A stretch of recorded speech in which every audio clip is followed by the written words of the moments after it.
Hello guys, કેમ છો બધા? ચલો તો શરૂ કરીએ આપણે આજનો લેક્ચર. બરોબર? હા, કહી દઉં છું તમને. બરાબર, તમને ખ્યાલ છે જ તો પણ કે આપણો આ લેક્ચર છઠ્ઠા ચેપ્ટરનો છેલ્લો લેક્ચર છે. બરોબર,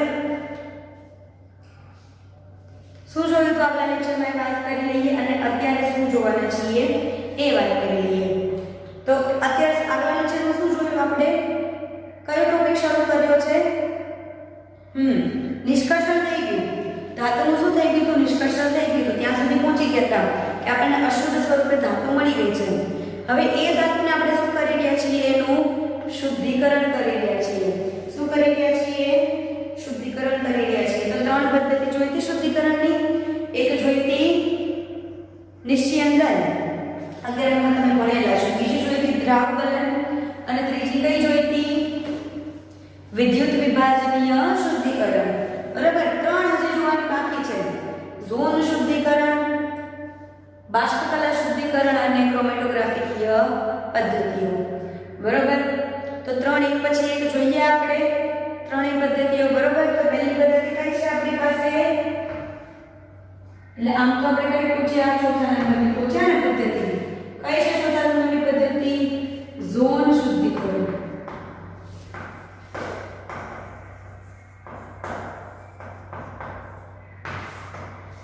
ઝોન કોને કહેવાય? ઝોન એક ઇંગ્લિશ શબ્દ છે. Zone, Z O N E.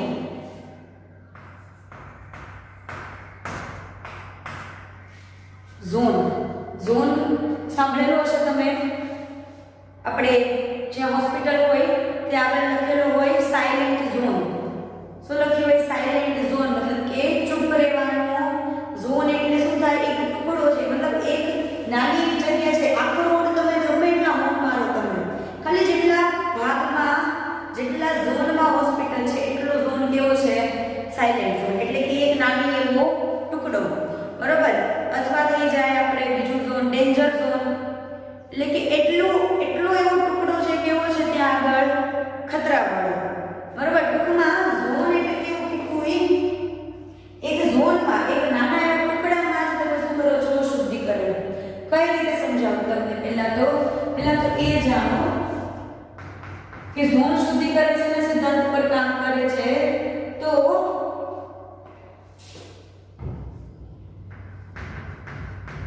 કોઈ પણ અશુદ્ધિ, કોઈ પણ અશુદ્ધિ ધાતુના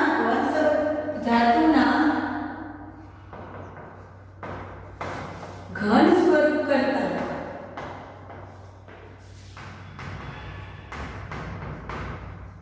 પિઘલિત સ્વરૂપમાં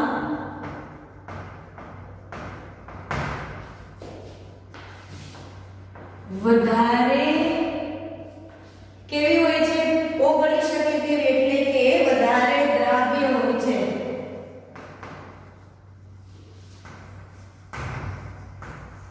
કયા સિદ્ધાંત ઉપર ઝોન શુદ્ધિકરણ કામ કરે છે? કે કોઈ પણ ધાતુની અશુદ્ધિ છે એ ઘન ધાતુ કરતા જો પીગળિત ધાતુ હોય તેમાં વધારે દ્રાવ્ય હોય. બરોબર, તો આના ઉપર આપણે શું કામ કરે છે પેલા એ જોઈએ. તમે શું લેશો? એક પાત્ર લેશો. બરોબર, આ પાત્ર છે. આની અંદર કેવો પેલો તમારો વાયુ છે? તો નિષ્ક્રિય વાયુ, એટલે કે કેવું કહેવાય એને? ઊંડા વાયુ વાતાવરણ. જેમ કે આપણો હિલિયમ થઈ ગયો, આર્ગન થઈ ગયો, નિયોન થઈ ગયો. બરોબર, ઊંડા વાયુનું વાતાવરણ. એમાં તમે મૂકેલ છે તમારી ધાતુનો સળિયો મૂક્યો છે. શું મૂક્યો છે? ધાતુનો સળિયો.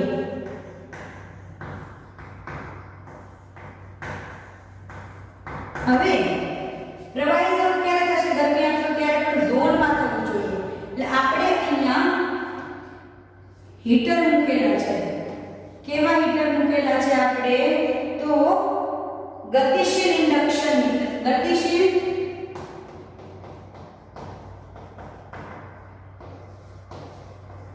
Induction heater. ગતિશીલ એટલે કે છે આમથી આમ ગતિ કરે, બરોબર? જેમ ગાડી ચાલે હીટર એ ચાલી શકે, આ રીતે ઉપર નીચે તમે શું મૂકેલું છે? ગતિશીલ હીટર. ગતિશીલ હીટર શું કામ મૂકે છે? આપણે ટુકડાને જ ગરમ કરવો છે. માનો કે અત્યારે હીટર અહીંયા છે, ધાતુનો આટલો ટુકડો છે ને, આટલાને ગરમી અડેલી છે સૌથી વધારે, એટલે આટલો પીગલિત છે. આ શું છે? પીગલિત ઝોન. શું છે? પીગલિત ઝોન છે તમારું, બરાબર? હવે આ બધાનું કામ શું છે એ સમજી લો. તો તમે બરફ લો. પહેલા આપણે એક સાદા ઉદાહરણથી સમજીએ. બરફ છે, બરાબર? તમે એક કામ તમે શું કરવું છે કે તમારે છે ને એક લાંબી પટ્ટી ભરીને તમે બરફ મૂક્યો છે, પણ તમારાથી ભૂલ એ થઈ ગઈ કે એકદમ હળવું પાર્ટિકલ કેવું હશે? તલ. તમારાથી શું થઈ ગયું કે તલના અથવા તો કોઈ પણ એવા એક ઝીણા ઝીણા દાણા જે હળવા છે, બરોબર? એવા તમારા તલના દાણા અથવા કોઈ પણ એવા દાણા તમારાથી પાણીમાં પડેલા હતા અને એ પાણીનો બરફ જામી ગયો છે. હવે તમારે શું કરવું છે? બરફમાંથી તલને અલગ કરવા છે. તો સીધા તલ નીકળશે નહીં, પણ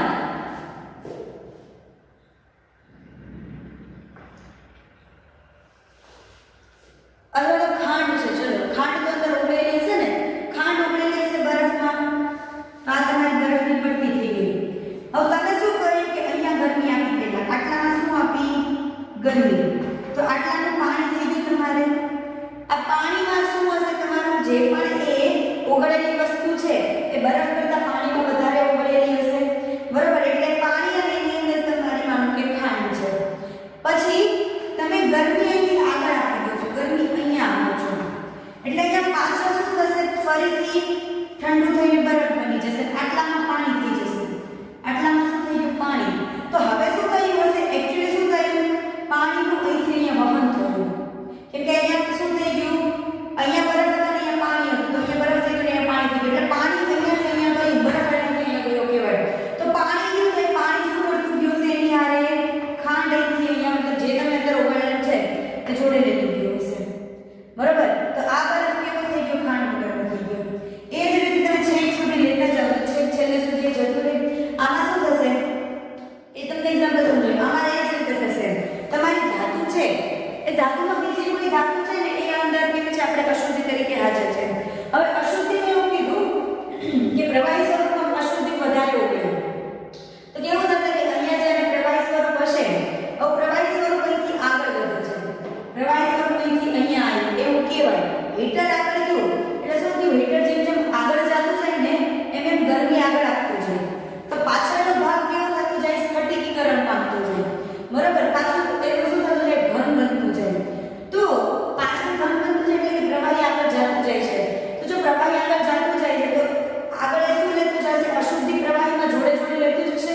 એટલે શું થશે કે આ તમારો જે સળિયો છે આ આગળ આવતું કે પ્રવાહી પહેલા અહીંયા આવતું, પછી અહીંયા આવ્યું, પછી અહીંયા આવ્યું, કરતા કરતા અહીંયા પહોંચ્યું, અહીંયા પ્રવાહી થયું, આ બધું પાછું ઘન થઈ ગયું. છેલ્લે જ્યારે અહીંયા પ્રવાહી થયું ને આ બધું ઘન થઈ ગયું. તો તમારી બધી અશુદ્ધિ અહીંયા જમા થઈ ગઈ હશે આ પ્રવાહીમાં. સમજાણું? આ બધું કેવું થઈ ગયું હશે? શુદ્ધ. હજી કદાચ તમને થોડા પ્રમાણમાં હજી અશુદ્ધિ બાકી હશે તો, થોડી ઘરમાં રહી ગઈ હશે તો આ જે હીટર છે ને એને ઉપાડી લેવાનું. અહીંથી પાછું આમ નહીં મોકલવાનું. જો હીટર અહીંથી પાછું મોકલશો પાછી અશુદ્ધિ આગળ જશે. એટલે હીટરને અહીંથી પાછું નહીં મોકલવાનું, હીટરને અહીંથી ઉપાડી લેવાનું, પાછું આ બાજુથી ચાલુ કરવાનું કામ. એક જ દિશામાં હીટરને મોકલવાનું. એટલે શું થશે કે તમે જેમ અહીંયા માટી હોય અને તમે આમ ધક્કો મારો એટલે કેમ છે માટી ભેગી થાય, બસ પાછો આમ ધક્કો મારો એટલે માટી ભેગી થાય. એમાં હીટર ધક્કો મારે એટલે છેલ્લે અહીંયા સુધી ભેગી થઈ જાય. પછી શું કરવાનું? પડ કાપી નાખો. પડ કાપી નાખો એટલે આ જે તમારી પાસે મળી એ તમને શું મળ્યું? શુદ્ધ ધાતુ મળ્યું. આટલો ટુકડો કાપી નાખો. જેટલામાં અશુદ્ધિ ભેગી થઈ હતી એટલો ટુકડો આપણે શું કર્યો? કાપી નાખ્યો. આ મળી ગઈ તમને શુદ્ધ ધાતુ. હવે આ કોના શુદ્ધિકરણમાં વપરાય? તો મોટા ભાગે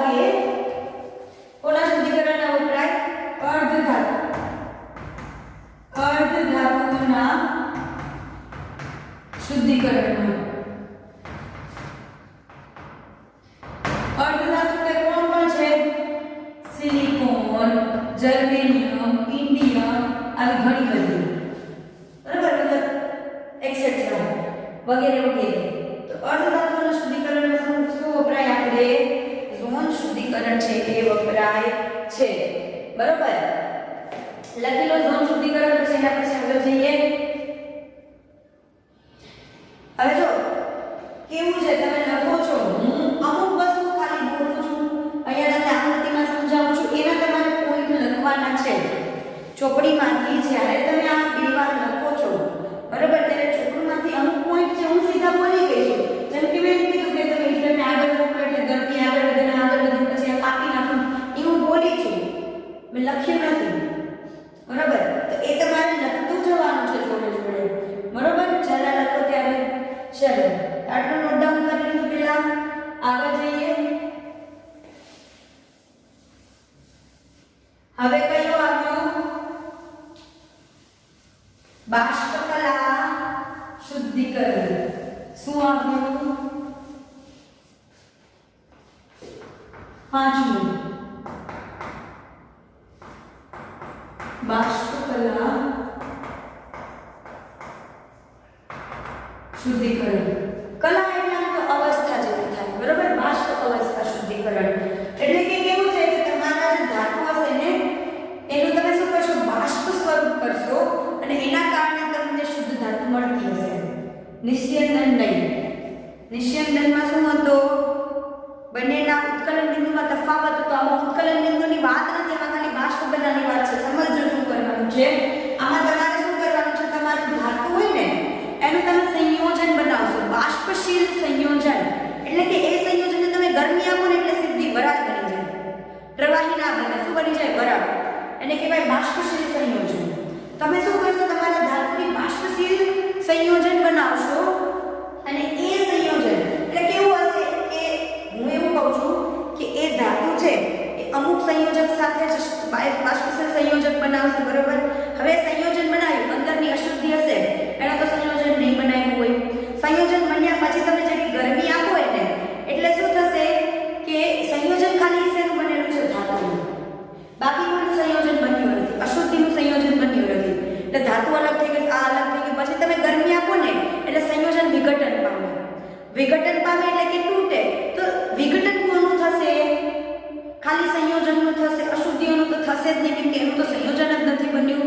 તો બીજી વાર તમે ગરમી આપો છો, જ્યારે બાષ્પશીલ સંયોજન છે તમે ગરમી આપો છો તો તમને શું મળશે? છેલ્લે ખાલી તમારી ધાતુ મળશે, કેમ કે વિઘટન સંયોજનનું થશે. સંયોજનમાં એક તો પોતે ધાતુ છે, એક એનો સંયોજક છે. તો સંયોજક અલગ પડી જશે, ધાતુ અલગ પડી જશે. સંયોજક શું કામ આવ્યો? તો ખાલી અને ખાલી ધાતુનો હાથ પકડવા કે ખાલી ધાતુ વાળા જેનું સંયોજન બને છે, અશુદ્ધિ જોડે નથી બનતું. પછી એ સંયોજનનું વિઘટન થાય એટલે ખાલી અને ખાલી શું મળે? તમને તમારી ધાતુ મળે. હવે એના માટે બે જરૂરી શરતો છે. કઈ શરતો છે?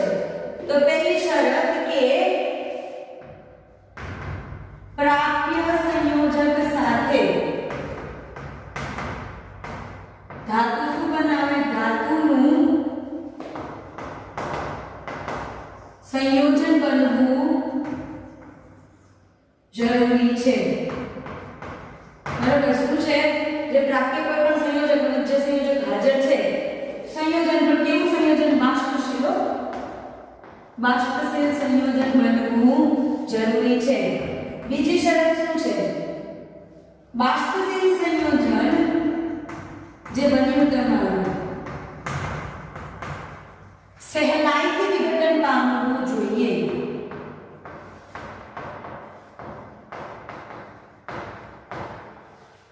સહેલાઈથી વિઘટન પામવું જોઈએ. શું કામ? તમને તમારી ધાતુ પાસે જોઈએ છે વિઘટનથી જ મળશે. તો જો સહેલાઈથી વિઘટન થશે, બરાબર, જેથી સહેલાઈથી શું થઈ જાય? ધાતુની પુનઃ પ્રાપ્તિ.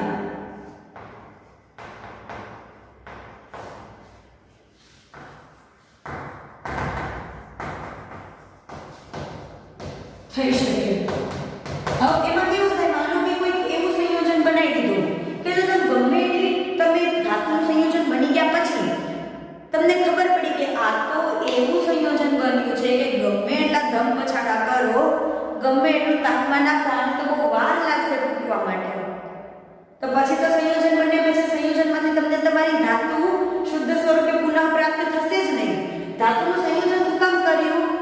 કે અશુદ્ધિ સંયોજન નહીં બનાવી શકે, ખાલી ધાતુ સંયોજન બનાવી શકશે.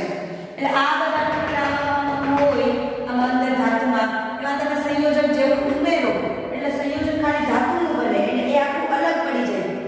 પણ પછી આ સંયોજનમાંથી ધાતુ સહેલાઈથી અલગ તો પડવી જોઈએ ને, નહીતર સંયોજનનું શું કામ?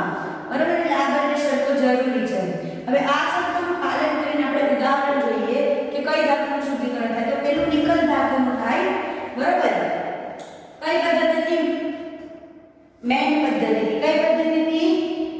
મોન્ડ અથવા મેન્ટ. મોન્ડ પદ્ધતિથી નિકલ નું શુદ્ધિકરણ. આમાં શું કરે? તમારે સૌથી પહેલા સંયોજન બનાવવાનું છે.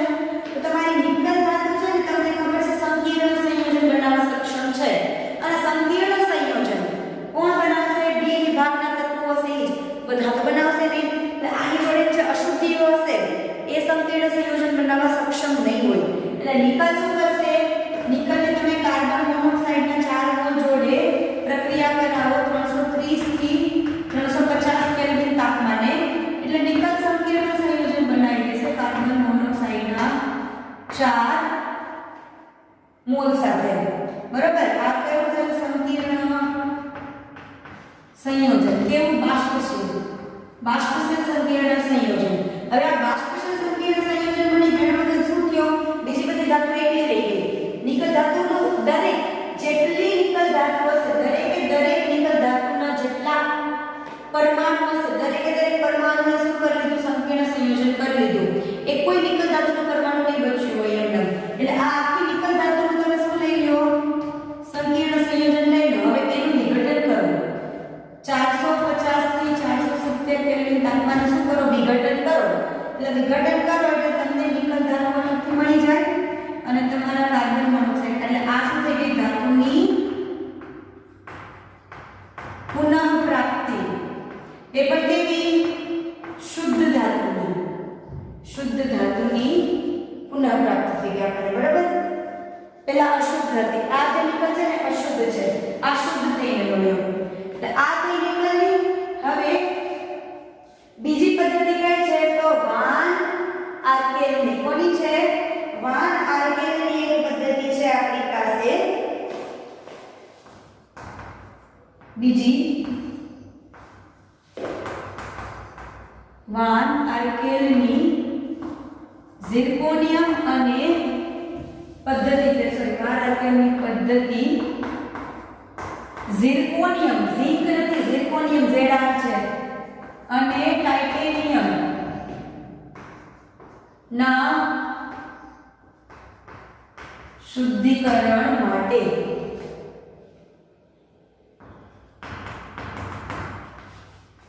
બરાબર. વાન આર્કેલની પદ્ધતિ છે ને માટે ઝિર્કોનિયમ અને ટાઇટેનિયમના શુદ્ધિકરણ માટે. હવે આમાં કોઈ પણ એકનું ઉદાહરણ લે. માનો કે આપણે ઝિર્કોનિયમનું લઈએ તો આ ઝિર્કોનિયમમાં છે ને અશુદ્ધિ તરીકે આપણે જે એનું નિષ્કર્ષણ કરીશું તો ઝિર્કોનિયમના નિષ્કર્ષણ પછી હજી એનામાં અશુદ્ધિ તરીકે ઓક્સિજન અને નાઇટ્રોજન જેવા તત્વો હાજર હશે. મતલબ કે વાયુઓ હાજર હશે અંદર. બરાબર. એટલે કે એનું અંદર સંયોજન બનેલું હશે ઝિર્કોનિયમ જોડે.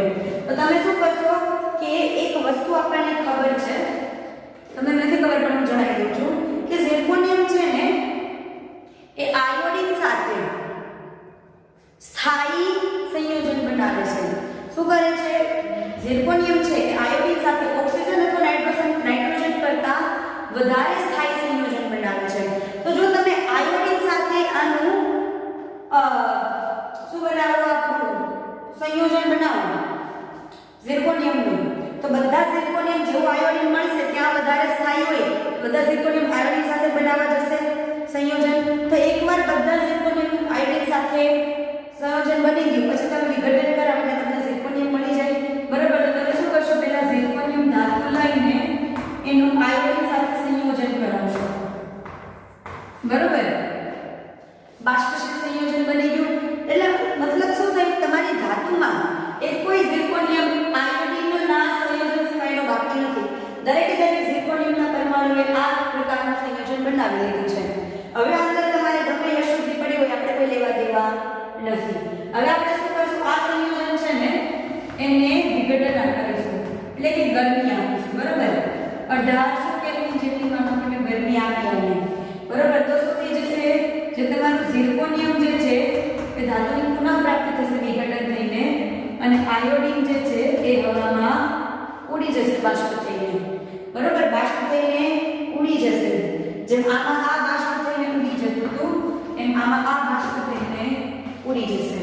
બાષ્પ સંશ્લેષણનું કામ જ છે કે સંયોજનમાંથી જે સંયોજન છે એ શું કરશે, બાષ્પ થઈને ઉડી જશે. આ પ્રક્રિયા કોની ઉપર કરવામાં આવે તો ટંગસ્ટનના તાર ઉપર, ટંગસ્ટનના તાર પર વિઘટન કરવામાં આવે. કેવી રીતે, વિદ્યુતીય રીતે. એટલે કે તમને શું મળે, કેથોડ ઉપર તમારો ટંગસ્ટનનો તાર હોય ને એની ઉપર તમારી જે ઝિર્કોનિયમ ધાતુ છે એ જમા થાય. સમજાણું? કેથોડ ઉપર તમારો ટંગસ્ટનનો તાર હશે અને એના ઉપર શું થશે, તમારું જે ઝિર્કોનિયમ ધાતુ છે એ જમા થશે. સમજાણું બરાબર? હવે લખી લો આ પદ્ધતિ. પછી છેલ્લી જે આપણી પદ્ધતિ બચી એ જોઈએ. બાષ્પ કલા શુદ્ધિકરણ પદ્ધતિ જોઈ લીધી. ચલો પોઝ કરી લખવાનું હતું વિડિયોને, વચ્ચે થોડીક વાર સ્ટોપ કરી લખવાનું હોય છે, બરોબર. અને હું હજી કહું છું જે પોઈન્ટ હું ખાલી બોલું છું અને કદાચ લખતી નથી તો તમારે લખવાના છે. મારે તમને સમજાવવાનું છે પણ તમારે એ સમજેલો જવાબ 3 માર્કમાં, 2 માર્કમાં કે 4 માર્કમાં લખવાનું છે. મારું કામ છે તમને સમજાવવું, તમારું કામ છે સમજણને એક શબ્દ આપીને બુકમાં ઉતારવું, બરોબર. ચલો સૌથી છેલ્લી પદ્ધતિ ક્રોમેટોગ્રાફી પદ્ધતિ.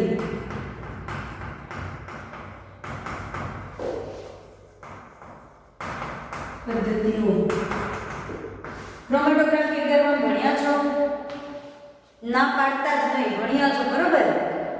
ક્રોમેટોગ્રાફી શું છે, અલગીકરણ કોઈ પણ કાર્બનિક પદાર્થ હોય અથવા તો અકાર્બનિક પદાર્થ હોય એના અલગીકરણમાં ક્રોમેટોગ્રાફી બહુ મોટો ભાગ ભજવે છે.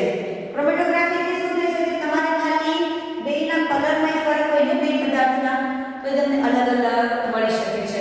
પણ એ શેના સિદ્ધાંત ઉપર કામ કરે છે ક્રોમેટોગ્રાફી, તો અધિશોષણના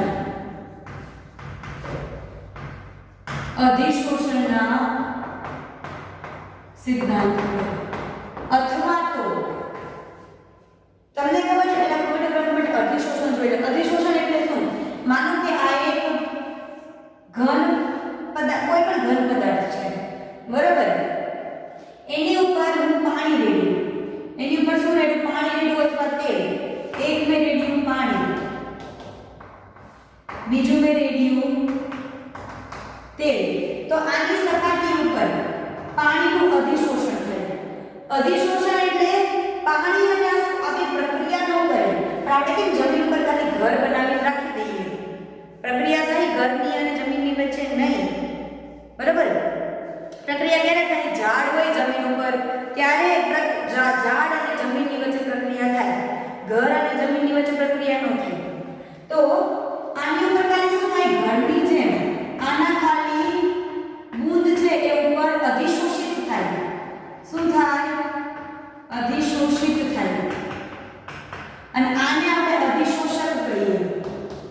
જેના ઉપર અધિશોષણ થાય એને અધિશોષક કહીએ, બરાબર. તો બંનેનું માત્રા અલગ અલગ હશે. અધિશોષિત થવાની, પાણીની અધિશોષિત થવાની માત્રા અલગ હશે, આની માત્રા અલગ હશે. અથવા તો હું તમને એમ કહું, તમે એક દડો લ્યો, બરોબર. પછી તમે માટી પાથરેલી છે, માટી પાથરેલા ઉપર દડાને આમ ગોળ કરી દો, ઉપર માટી ચોટી જશે. એ માટીના દડા ઉપર શું થયું, અધિશોષણ થયું, બરોબર. હવે માટીના કણો ઝીણા છે, ઝાઝા ચોટશે. હવે તમે એનો એ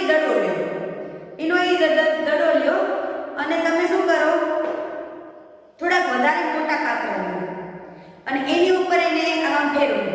તો અમુક કાતરા ચોટશે, બધા કાતરા નહીં ચોટે. એટલે કે એનું અધિશોષણ છે અલગ, થોડું ઓછું થયું. તો અધિશોષણની માત્રા અલગ હોય. તો આને તમે અથવા મેં લખી શકો કે અધિશોષકની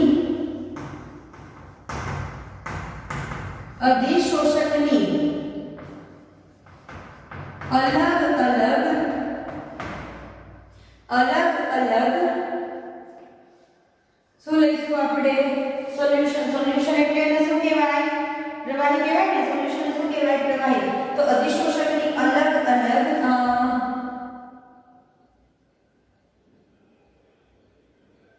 નહીં અધિશોષક નહીં અધિશોષિત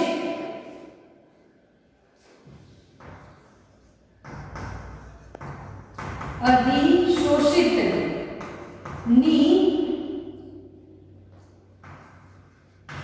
અધિશોષણની અલગ માત્રા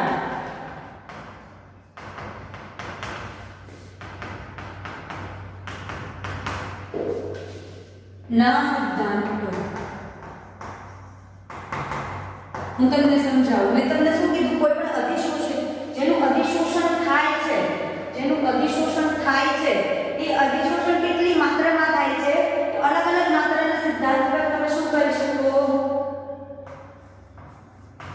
અલગીકરણ કરી શકો શું કરી શકો અલગીકરણ કરી શકીએ કોને શુદ્ધ ધાતુ અને અશુદ્ધિને શુદ્ધ ધાતુ અને અશુદ્ધિને કઈ રીતે એના માટે હું તમને સ્તંભ જે ક્રોમેટોગ્રાફી છે એનું ઉદાહરણ આપું સ્તંભ ક્રોમેટોગ્રાફી નામ સાંભળેલું છે એમાં શું હશે તમારું એક સ્તંભ હોય બરોબર અહીંયા એક પાત્ર છે સ્તંભની ઉપર અહીંયા એક પાત્રમાંથી તમે શું કરેલું છે અંદર તમારું જે મિશ્રણ છે એના મિશ્રણ શુદ્ધ ધાતુ અને શુદ્ધનું મિશ્રણ છે અંદર પડે છે હવે અહીંયા અધિશોષણ કરવા માટે જે અધિશોષક હોય એને આપણે શું કહીશું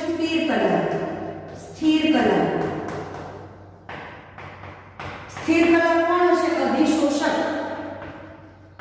અધિશોષક કોણ હશે સ્થિર કલા એટલે જે હલી ચલી શકે નહીં એનું આપણે શું કર્યું અધિશોષક અહીંયા સ્થિર કલા તરીકે મૂક્યા હશે આમાંથી અહીંયા નીચે આવ્યા એટલે આ તમારા શું થયા આ મિશ્રણ છે અહીંયા નીચે આવ્યું હવે મિશ્રણમાં કેવું હશે માનો કે તમારી ધાતુ છે ને ધાતુના અધિશોષણની માત્રા ઓછી છે માનો કેવો ધારવાનું છે માત્રા ઓછી છે બરાબર અશુદ્ધિની અધિશોષણની માત્રા વધારે છે આનો મતલબ શું થશે માનો કે તમારા ક્લાસની આપણે 10 છોકરીઓ લાઈન ઊભી રાખી દીધી હવે એક 11 માની છોકરીને હું મોકલું છું એક 12 માની છોકરીને મોકલું છું મતલબ અહીંયા છે ને બધા ઊભા છે ખાલી 10 છોકરીઓ હવે 11 માની છોકરી નીકળશે તો જગ્યા ગોતી નીકળી જશે કેમ કે 12 ની છોકરીઓ લેવા દેવા નથી તમારા ક્લાસની કોઈ છોકરી હશે એને નીકળવું હશે એકેકારે વાતો કરતી જશે એકેકારે મળતી જશે એટલે એ મોડી વાત નીકળશે ટૂંકમાં જેનું અધિશોષણ વધારે થાય એ ધીમે નીચે ઉતરે જેનું અધિશોષણ ઓછું થાય છે એ શું કરશે વચ્ચેની જગ્યા બધી નીચે ઉતરી જશે એટલે અહીંયા તમારે શું મળી જશે તમને તમારી શુદ્ધ ધાતુ જો આ રીતે થાય તો બરાબર અને અહીંયા અશુદ્ધિઓ તમારી શું રહી જશે અધિશોષિત થઈને બરાબર ઘણીવાર કલરનો ફરક હોય શું થાય કે બે અલગ કલર છે આ માનો કે પ્રવાહી તમારું પ્રવાહી છે સ્થિર કલા તમારું શું છે પ્રવાહી સ્થિર કલા છે જો કે પ્રવાહી જોઈ આપણે તેને પેલા બનાવવા કેમ પરમાણુ બતાવી રીતે મેં તમને એના પાર્ટિકલ બતાવ્યા કણો બતાવ્યા પ્રવાહી જોઈ સ્થિર કલા હવે શું થયું અહીંયા તમે મિશ્રણ નાખ્યું છે બરાબર આ એક કલરનું મિશ્રણ છે ઉપર એનો એક દ્રાવક હશે જેવું મિશ્રણ દ્રાવ્ય થાય પછી શું થાય આ જે નીચે આવશે ને મિશ્રણમાંથી કોઈ એક સ્થિર કલામાં વધારે અધિશોષણ થશે એકનું ઓછું એટલે એક અહીંયા માનો કે ઘાટો કલર ઉપર રહી ગયો આ